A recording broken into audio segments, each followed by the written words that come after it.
And boy, I mean, look, we knew that Penn State's defense was really good. All right, we knew that. It doesn't hurt that Jaheim White got hurt, right? Does not help at all in the middle of that game because he actually was producing. He was boots on the ground, was looking good, pretty explosive. And CJ Donaldson was like fine in replacement for him as well, but not that he's they eat each other's carries for sure. But yeah, I was a little unimpressed with Garrett Green and the way he threw the ball. Two missed fourth down conversions early in the game kind of turned the tide for this Penn State team, and Drew Aller did what he needed to do. And how about Trey Wallace? Holy freaking Yeah. cow!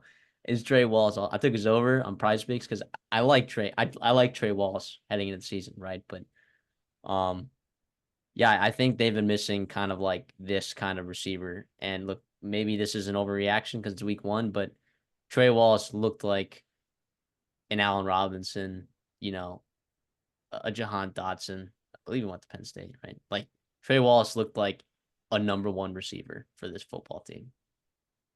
Yeah. To me, I was concerned.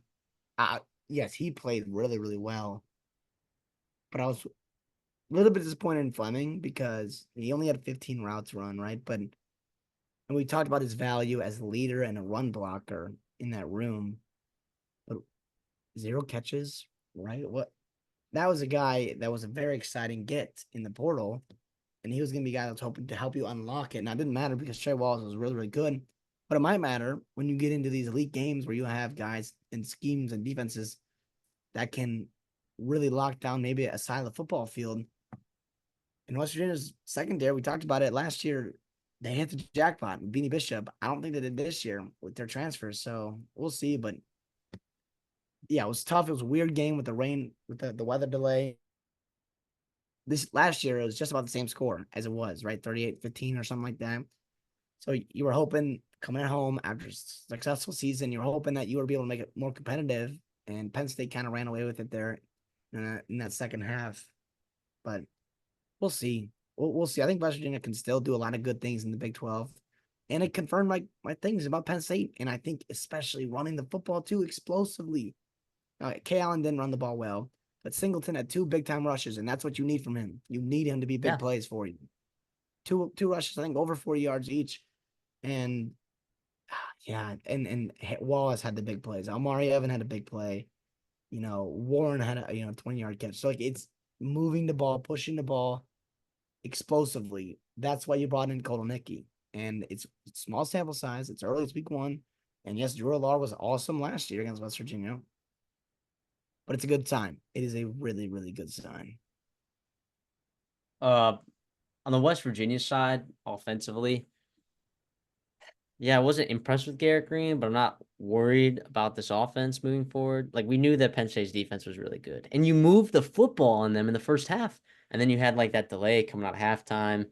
It's kind of a weird second half they kind of had there where you did kind of get kind of slowly squeezed out there, but I thought they were in it, because it was they kicked that field goal to make it 14-6, and then Penn State a couple explosive plays. Trey Wallace scores right before halftime, and then from there it's like, oh gosh, then you're going in the locker room instead of being down 14-6 in a one possession game, despite how badly you played. You were only a one possession game, but then it switches up, and you're all of a sudden down two possessions, trailing a very very good and talented defense. So yeah, credit to Penn State um, for kind of running away with this game. I know we both did we both pick West Virginia +8, Penn State to win? I took Penn State. Oh, you took them to cover? Okay. I took them. I took West Virginia +8.5. And looking back on it, I probably would have switched that up. Like if they were to play again, I would imagine that I would probably be on the Penn State side. It's not even just recency bias. I think it's just like the way it matched. I think you were right about everything. I think you were right that they were kind of going to overwhelm this West Virginia team. That this defense for West Virginia had huge holes in it, and it gave up explosive plays. And was West Virginia going to have those explosive plays on offense? And they didn't. So I think you were right about everything there. Now, did Green get hurt at the end Uh, there? I couldn't really tell because all of a sudden Marcoli was in the game and he threw a pick on that last drive. but I hope Garrett Green Molecule. is healthy I because don't that would be a think big he's. loss. I I don't don't think know he if got. he just got benched or Yeah, whatnot. But I it don't think he got sounds hurt. like I can't find anything. It sounds like he's good. So that's obviously the hope for sure Big because deal. he's a guy that needs to be the difference maker for them on the ground for sure and pushing the ball down the field. Yeah, especially if you don't have Jaheim White for an extended period of time.